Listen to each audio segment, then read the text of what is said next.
First Coast's most accurate forecast from the First Coast News Weather Team, certified by Weather Rate, sponsored by AC Designs.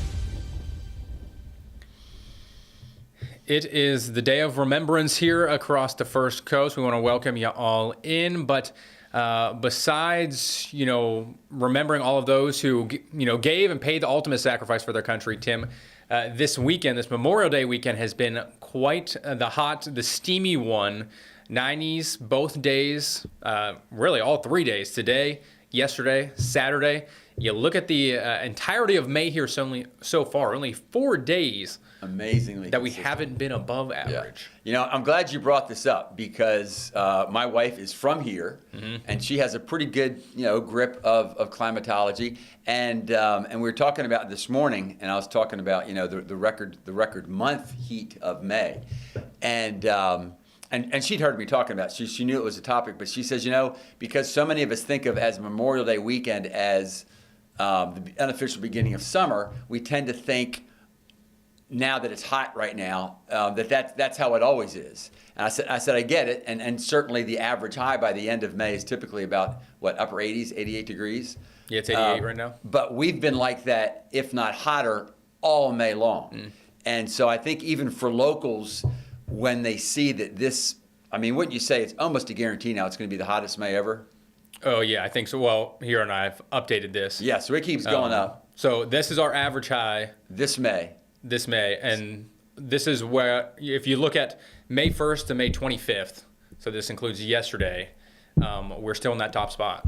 Okay, so 1953 is a little bit closer than I thought, but still, but I would suspect every day, at least through Thursday, we'll at least make it to 90.1, right? Yeah. If not, maybe a little bit hotter. And so the days that are going to be in doubt are Friday and Saturday, and that's June, right? Yeah, because June 1st is Sunday. Yeah. And what are we thinking? 89 to 88 those 2 days? Yeah, pretty close to average. Yeah. So we're not really expecting any below average days, so I think it'll be very easy to hit. Here's my question for you. Is that 89.8 to 1953 up until this date, or was that the whole month of May? Up until this date. Okay. So that both of these numbers are up until May 25th. Okay, so that number also could possibly be rising a little bit, yeah. too. Okay. Well, that's why, most of the month it was 1995. 1995, yeah. Clearly, once you got to the last week or so of 1995, you had some cooler temperatures because I think they're back into like 4th or 5th place, once you get to the 25th of the month. So, this only takes into account that first 25 days. So this is not for the entirety of May just yet. So at the very least, for folks who are thinking, well, it's supposed to be this hot because it's almost the beginning of summer, not like this all month long. At the very least, we can say this will end up being one of the hottest months ever in Jacksonville's history. Yeah, I think that's a safe bet.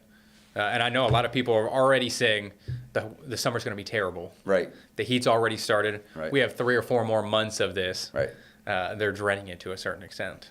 Now, I am also talking to Northerners who are not used to the heat and humidity just yet, so that might also play a little bit of a part. Yeah, but- and we should tell them that the hottest May ever doesn't necessarily imply.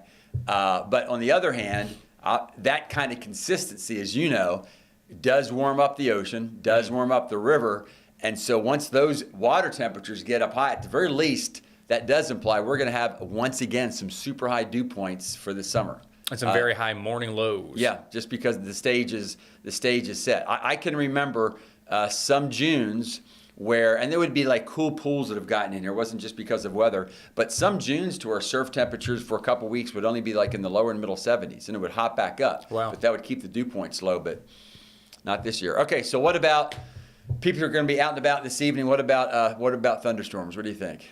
Well, we have one or two isolated ones down south. So Putnam County, Flagler County have a few isolated storms down there. And then really I think the area we're watching is up north. So Waycross, Pierce, Ware, Brantley counties could see some thunderstorm activity.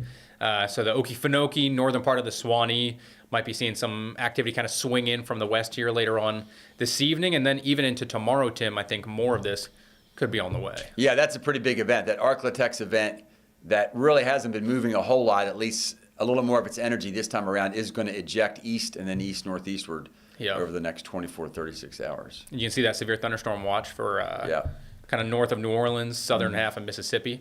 Actually, there might be a tornado warning in there as well, right near Jackson. But yeah, this is eventually all going to swing our way. So you combine kind of that wave of energy and moisture with just the convectiveness of, the sea breeze convergences through the late afternoon, early evenings. We got a pretty rainy, stormy, setup here over the next several days at least. Yeah, and to me, this is where I like to emphasize the percentages. So if you're looking at a forecast, folks, you'll see 40% for today, 40% for tomorrow. Remember, that's us saying there will be thunderstorms in the area. We're just saying we're not saying there's a 40% chance a thunderstorm might form. We're saying there will be thunderstorms in the area, but we think maybe 60% of us will get through the day without a thunderstorm. So that then when you see that increase to 60% on Thursday and maybe 70% on Friday, we're saying, yes, there will be thunderstorms and they will increase. I think sometimes folks still think we're talking about the odds of even something forming, which is not what we're talking about. Talking about the coverage right across the whole area. Right. But there is a sea breeze trying to work in. We should tell folks where you're going to be at. Yeah, so I'm going to be over at Memorial Park over in Riverside this And I mention evening. that right now because it could be the sea breeze, the river breeze starts to even get there by the time the band. Do we know what time the band's playing tonight? They're supposed to take the stage at 6, I believe. Okay. So the event's from 6 to 8. The Kings Bay Band is performing. Obviously, they're going to be playing a lot of America-themed or patriotic-themed tunes and songs out there this evening. And then they've also got flags, big American flags with medallions on each one. And each of those medallions represents either an active soldier or a deceased soldier. I think they also have some names of some first responders, community leaders. Are they like local people? Yeah, they're all supposed to be local people. Oh, wow. Okay. So, yeah, we're going to head out there in a little bit, and that'll kind of feature on the 5 and 6 o'clock news here tonight. See what we can find. Who wants to maybe talk with us out there to kind of, yeah, some other folks might have some loved ones they're, remembering. I mean, just doing some nowcasting, the computer models were sort of indicating what we're seeing here, which is maybe a sea breeze event with thunderstorms to our south, that other event off to the north. So at least if we're hyper-focused on Memorial Park, even though we're showing thunderstorms there, maybe Memorial Park will be okay even past 7. We'll see. Yeah, well, I've been telling people out here, I think it'll be okay for most of this evening over at Memorial Park. It does look like maybe post-sunset. Yeah. We might get a little bit of some weakening rain showers or a weakening storm coming back from the west. So here's what one of the models is trying to show. And I think it's doing a somewhat decent job. You can see the activity up to the north of us there in southeast Georgia. A few isolated storms down near Flagler, St. Johns, Putnam County. So this goes up until, 6:30. Continue through the evening. Here's 8, 8:30, 9 o'clock, 10 o'clock. I think this is the latest run. So we'll see if any of these kind of drift back eastward. Yeah. But as you mentioned, Tim, only about a 40% coverage area today. So not everyone is going to see a storm, but we'll watch for just a few isolated to scattered ones kind of working their way back east here throughout the remainder of this evening. Because as you notice, sea breeze is already past 95 for many of us. Yep. You folks in southeastern Georgia, hopefully you saw there, you have the highest risk of those thunderstorms forming, coming right back towards you. Ross has it painted up there. The Severe Storms Forecast Office shows, or at least a more widespread threat of maybe some marginal severe thunderstorms. Although it is interesting, they're painting that maybe an I-95 event, but the sea breeze is already west of there. So tomorrow, a bit of an increase, right? Yeah, a bit of an increase. You can see that slight risk kind of sneaking in from the northwest. So, and that's going to be from that kind of wave that we had shown coming across New Orleans or Louisiana, Mississippi. That'll be headed our way. So that is that is why the slight risk is put out there. Still level 1 out of 5 marginal risk for us. But for you locals that might be heading through Atlanta, know that Atlanta could be having delays tomorrow because they have a higher risk. Yep. And another similar story on Wednesday as well. Pretty much, I think I-10 northward for that best chance of seeing some severe storms out there. So, otherwise, if you don't happen to see a storm tomorrow, steamy. A lot of the same of what we have seen over the past couple of days. These temperatures are underdone just a hair, I think. Yeah. We're talking low 90s for many of us. Real field temperatures and that heat index pushing close to about 100 degrees again tomorrow afternoon, thanks to dew points in the low 70s, somewhere between about 71 and 72 likely for a lot of us tomorrow afternoon. So just know if you're expecting a bit of a cool down tomorrow, you're not going to be having that at all. Nope. Another hot and humid day tomorrow. Here's a different model actually that shows kind of tonight. So I think this will actually take us through the next several days. So here's 10 p.m. this evening. You can see a few of those maybe working their way back east. Here's tomorrow then. So 2, 3 o'clock, you can start to see that wind change, those easterly onshore. So there's the sea breeze trying to kick on in. A few thunderstorms trying to develop there across the southern extent, but still not a whole lot being shown on this right now, Tim. No, relatively quiet, and that's what I think we're looking for the increase as we head toward here's Wednesday. Thursday and Friday. I just don't want to hold you up, Ross, because it's 4:15. No, you're good. Okay. We don't have a whole lot left. All right. We'll get through it. Okay. Well, yeah, and I think this is a good point. You mentioned Thursday and Friday, better rain and thunderstorm chances. Dew points might even be a little bit higher those 2 days. So increases in rain chances, then we get a nice dip. Yes, enjoy it, folks. We're going to have less and less of those dips. So it does look like at least those dew points will maybe for a couple days drop into the 60s and thus lower the rain chances Saturday and Sunday as we transition from May into June.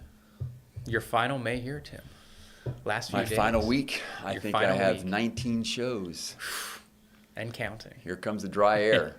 Yeah, so you saw those dark greens for Friday, then Saturday, Sunday, the drier air sweeps in. So I think that is the good news. If you want to take an optimistic, positive outlook on the forecast, if you're sick of the heat and humidity, and you're not looking forward to the daily thunderstorm chances, I know my dog Enzo definitely is not looking forward to more thunderstorms. He didn't like them yesterday. The key takeaway here is by the weekend, although we still will have small storm chances, they will be at a minimum for the most part. It'll be slightly less humid, a little bit more comfortable out there. So if you have some outdoor plans for this upcoming weekend, I think you'll be, in better luck than perhaps you were this previous Memorial Day weekend. Would you say, Tim? Yeah, it looks quieter as we head toward hurricane season. Yes, and one last thing before I go. Saturday, big day in the Moomal household. Yeah. Enzo turns 2. Wow. What's going to be the big party? You going to let him just frolic in the pond all at once? Oh, we're going to the lake on Saturday morning. That's why I'm actually pumped about the cooler temperatures, less humidity, because Maddie and I have told him we're going to get in the lake with him. Oh, wow. Typically we don't, but I said, buddy, we'll put the swimming trunks on, the swimsuits on. We'll get in the pond with you. Then we're stopping for a pup cup. For what? A pup cup. A pup cup of? Oh, like Cool Whip or ice cream, whatever. All right. Okay. Haven't you ever gotten one of those for Og? I hate to admit this publicly, but we haven't. Oh my gosh, yes, Tim. We haven't.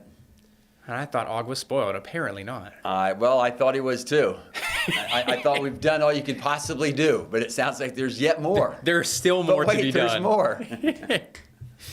Alrighty, well, that is all we've got here for today, folks. As Tim and I mentioned, I'm going to be out at Memorial Park for the concert and picnic series out there this evening. So hopefully you can tune in to the newscast at 5 o'clock. And of course, Tim will have you up to date on any storms that might develop here throughout the rest of this evening. But otherwise, take care for now, folks.